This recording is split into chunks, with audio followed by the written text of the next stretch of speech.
Hey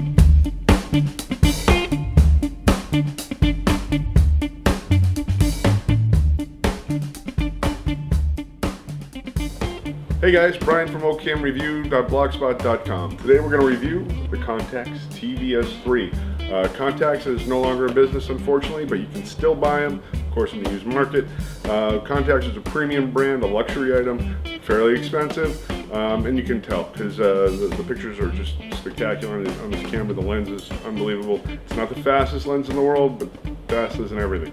So definitely we're going to go through this. I'm going to show you all around. You're going to make your decision. If you're in the market for a camera, this is a great small camera, point and shoot. I haven't shown you the camera. This is just the box. We'll get to the camera in a minute. But anyway, so we're going to go through all this. You're going to see what you like, what you don't like. I'm going to tell you what I like and what I don't like. Then you guys make your decision what you're looking to buy. You know, it's never bad to have a camera in your collection. So this camera was provided to us by Newtonville Camera in Newtonville, Massachusetts.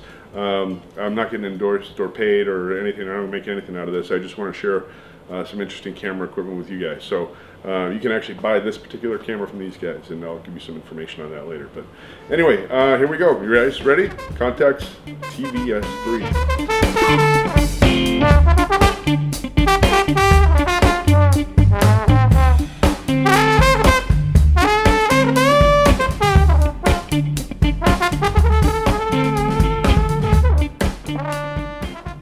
Okay guys, here we are, the Contax TVS III.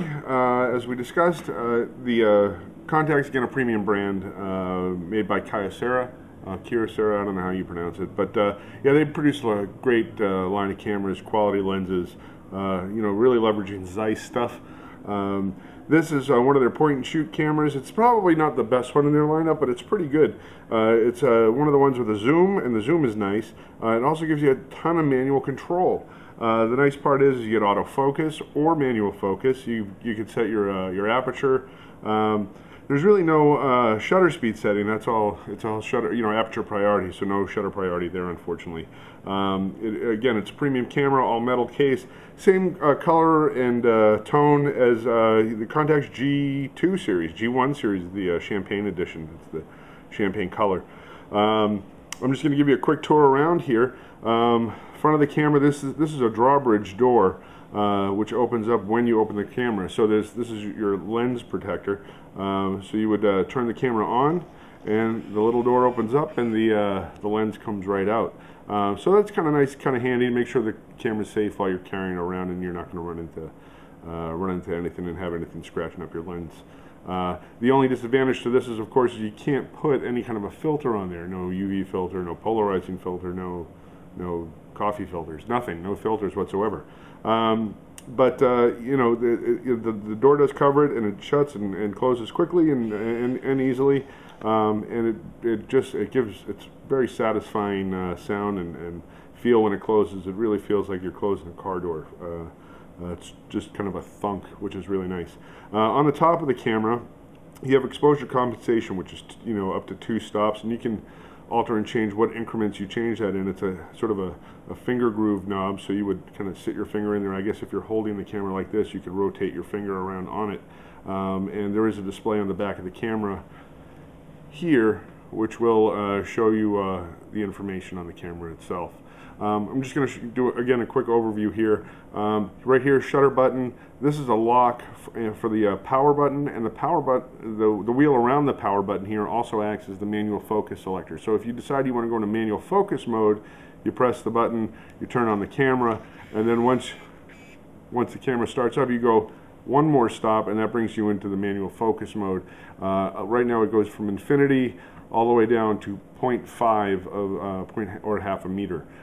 Which, you know, about 19 inches is what they say in the manual.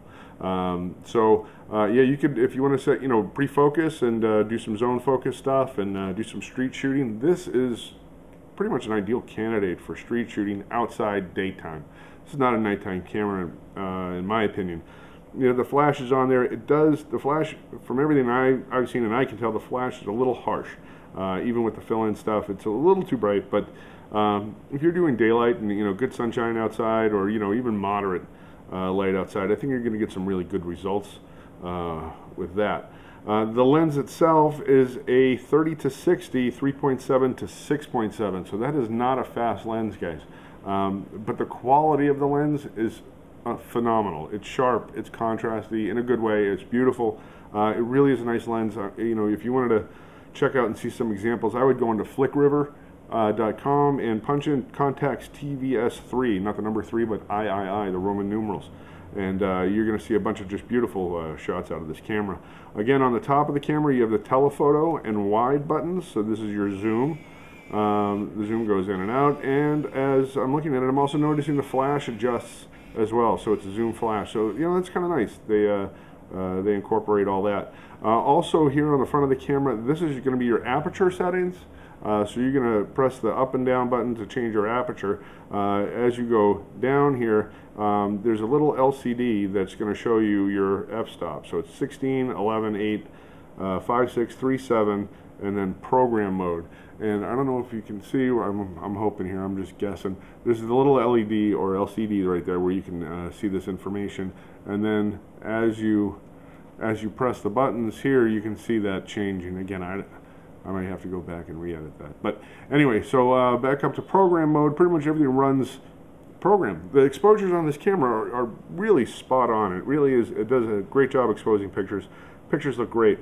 Where this camera differentiates itself is the fact that you can have some custom settings on here. There's a lot of stuff you can do. Cameras like the Olympus Stylus Epic, which is a great camera, absolutely nice sharp lens. I'm not going to pan the camera at all, but one of the most annoying things is when you shut off the flash and you turn off the camera, you turn it back on, the flash comes back on again. You can change that on this camera. So if you wanted to shut off the flash, you have that ability, and there's some pretty easy programming you can do to do it. You know, I think overall this is definitely a better camera than an Epic. Epic may be a little bit faster lens-wise, but I think as far as quality of camera and control, if you're an enthusiast photographer, I mean, this is a camera that has a specific use. I think it's a good travel camera. You know, outside, I think it's a great street shooter. This is not a big, loud camera. Well, it is a little bit noisy. So, but it's certainly not overbearing. You're not going to be overwhelmed with the noise, and you're not going to start waking too many people up when you turn on the camera. Again, folds up real nice. It's a little hefty. It's a little more squared off than the Stylus Epic. I don't have my Epic here to show you guys, but it is a little bigger, a little heavier than that. All metal construction. It does have the data back also. If you wanted to do the stupid timestamp on your pictures, I don't know. I'm not a fan of that. I would pay extra to get rid of the timestamp stuff. But it's also, you program the camera here as your flash control buttons and your battery meter, self-timer. It does nighttime backlit with red eye reduction. There's all kinds of stuff. Diopter control for those of us who wear glasses and have trouble focusing. You have that there as well. Let's see. Let's go into the inside of the camera. The camera loads from right to left, and it is a DX coded camera. Shutter speed up to a 1/1000th of a second, so you can get some high shutter speed. This really is a brand new camera. This is actually, by the way, new old stock from Newtonville Camera. This camera has never had a roll of film in it, and this is actually the original paper still inside the camera. I think I'm probably the first person to open it. But anyway, yeah, decent camera, and it takes CR123 batteries, which are readily available, and not a hard battery to find. You can buy them online, get them from some Japanese suppliers or on eBay. You're going to get a great deal. So batteries are not expensive, and don't let that become an issue. No old mercury batteries here. Let's see if there's anything else. Telephoto and wide zoom here again, 30-60. Not a huge zoom, but it's enough to save you a few steps and keep, you know, if you don't want to like jump up in somebody's face, you'll still be okay. Again, aperture priority, automatic focus if you want it, manual focus if you want it. Again, zone focusing, great for this camera. Fairly well loaded, great quality, premium quality camera. Looks like $1 million. Really nice. The Carl Zeiss Vario sonar lens with the T and the asterisk. Yeah, there's definitely good quality. That T coating is really what makes the Zeiss lenses something special. They have their own formula for the coatings, and they just are sharp and beautiful and contrasty and just absolute gorgeous pictures to look at. So there you go, guys. The Contax TVS III. Let me know what you think. I'm taking requests. If I don't have the camera, I'll probably end up buying it at some point. So if you do have a request for something, please let me know. And if I don't have it, maybe I can get it. And feedback from you guys is always appreciated. Please just be constructive and let me know if there's anything I can do differently that you'd like me to do, other than saying. So anyway, there it is, guys. Contax TVS III, cool camera. I recommend it. Not for everybody, but you know, if you have a collection and you want to add something cool to it, and you know, there's some good glass in this, definitely would be a keeper. So again, Newtonville Camera provided me with this camera. Go check them out. Newtonville Camera, Newton, Massachusetts, or Newtonville. Anyway, I'm going to put the information in the notes somewhere. So anyway, there you go, guys. Thanks very much for watching. Brian, Old Cam Review. Please check out my blog, oldcamreview.blogspot.com.